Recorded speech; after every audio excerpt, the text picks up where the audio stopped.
రాజుల చిక్కుడు అనమాట. ఇది రాజ్మా. ఈ రెండు కలిపి నేను ఉడకబెట్టేసుకున్నాను. దాన్ని బాయిల్ చేసేసాను.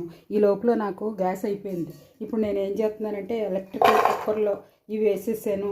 అలాగనే కట్ చేసుకున్న ఉల్లిపాయ పచ్చిమిరపకాయలు అన్నీ వేసాను. ఆ తర్వాత నేను ఈ మసాలా టమాటాలు మిక్సీ చేసి పెడతాను.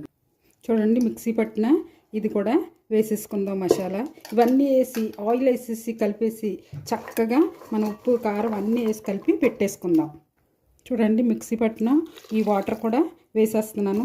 అన్నీ ఆయిల్ వేసాను, కారం వేసాను, ఉప్పు వేసాను. అన్నీ ఇలా చేయడం ఒక్కొక్కసారి మనం నేర్చుకోవాలండి. ఎందుకంటే ఇక అనుకూల పరిస్థితుల్లో ఇలాగ గ్యాస్ అయిపోతే ఇలా పెట్టుకోవడం కూడా నేర్చుకోవాలి. ఓకే, ఇదిగో చూడండి, కర్రీ ఇందులో రెడీ అయిపోయింది. మనం డిష్ అవుట్ చేసుకోవడం మొత్తం అయిపోయింది.